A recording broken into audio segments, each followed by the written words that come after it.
Our Sous Vide Beginner Series rolls on with my personal favorite, salmon. Let's go.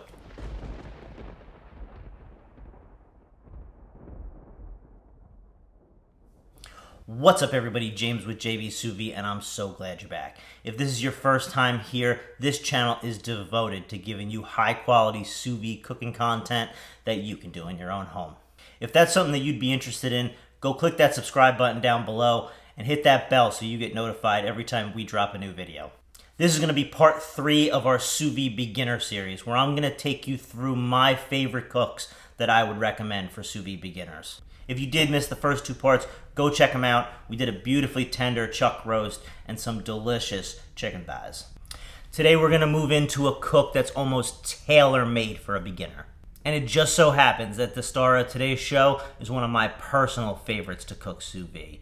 Yes, even more than a perfect steak. I'm going to show you how to do a super simple salmon dish that's going to be so easy and you're not even going to have to sear it in a pan. As I mentioned, salmon is one of my favorite things to cook sous vide. The precision of hitting the exact temp that I love is just so satisfying. In my opinion, there's no better product than a piece of salmon that hits the exact flakiness, tenderness, and it just kind of melts in your mouth. Just you wait. But without hyping it up too much, let's get into it. This is not going to take too long, so I've ordered the video in the exact sequence that I've done it so that you can too. The one thing I always do pre-bath for fish is I give it a dry cure. This is going to pull out some of the excess moisture and concentrate some of that beautiful salmon flavor. The cure is just going to be 1 part sugar to 1 part salt. You could also just salt the fish and then come back over the same fillet with the sugar. Either way works. This is our salmon we're going to be working with today. It's a center cut portion, about 1 pound.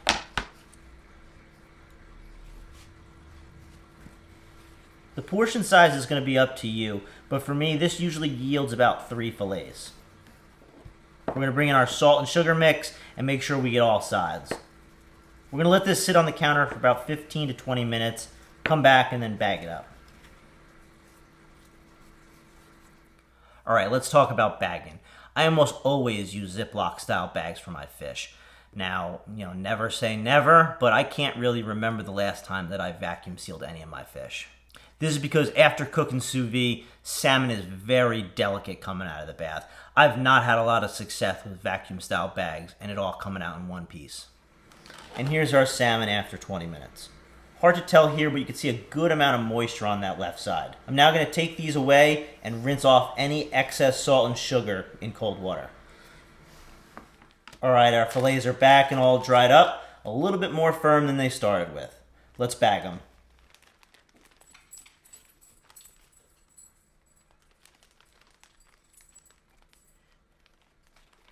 And we'll take them over to the bath.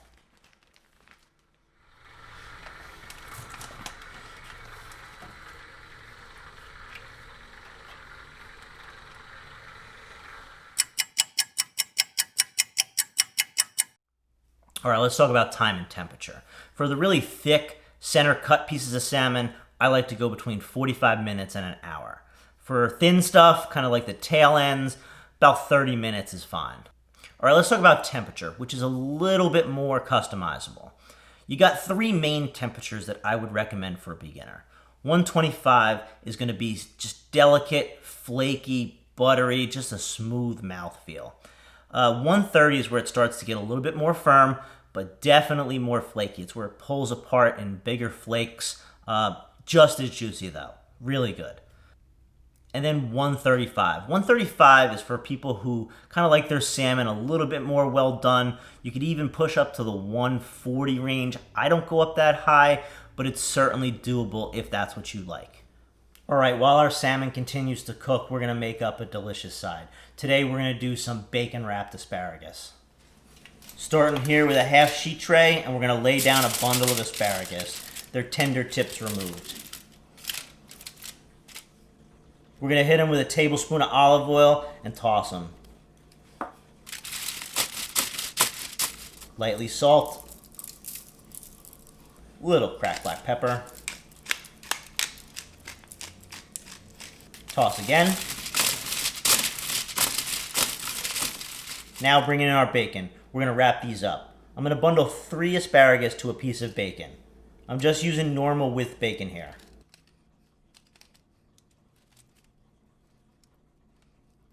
In my opinion, you want to stay away from the really thick cut stuff because your asparagus will wind up being done way before that's crispy.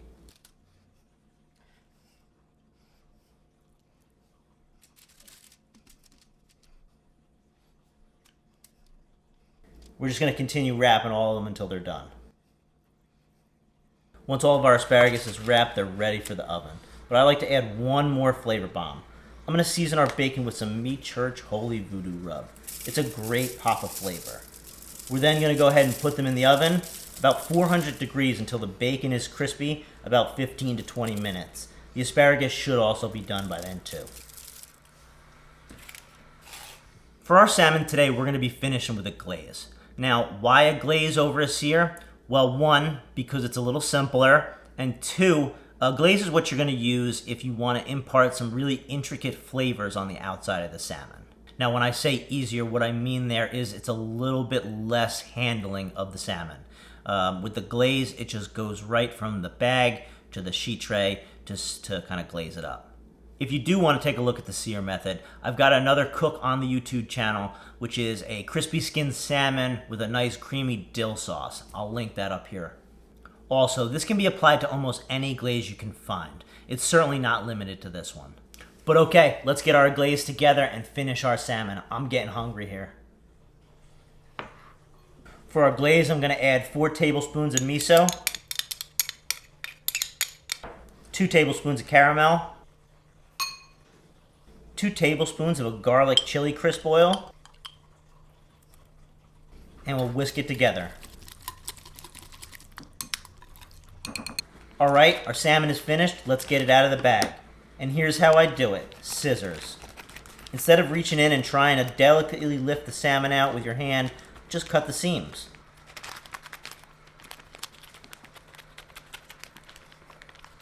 And then we're going to use a spatula to transfer over to our paper towels.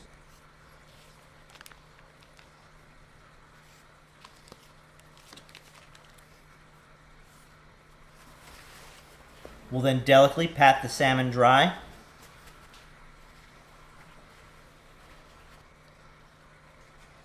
And transfer that to a foil-lined baking sheet.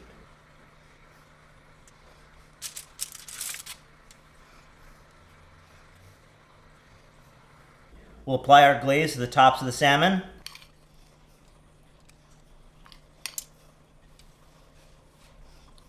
And spread it out, making sure we cover all the salmon. We're then going to take them over to the broiler and we're going to let them broil for about 5 minutes, just so the glaze starts bubbling and gets a bit crispy.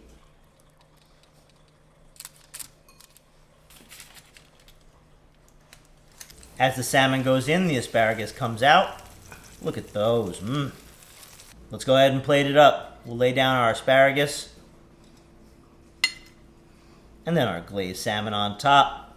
Top with some sesame seeds, green onion for garnish,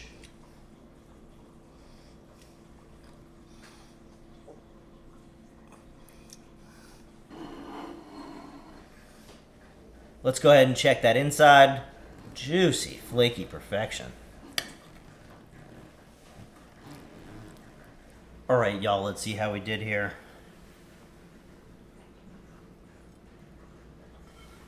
Looks perfect, just how I like my salmon.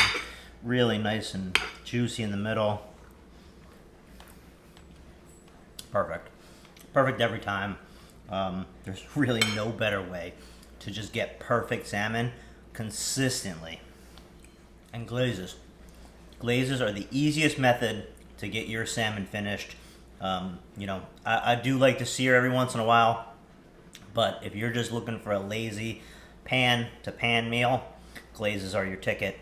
Under the broiler, crispy, great. All right, let's take some of that asparagus now.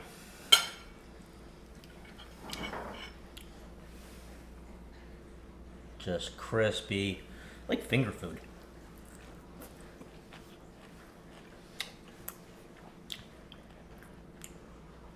It's tough to beat that.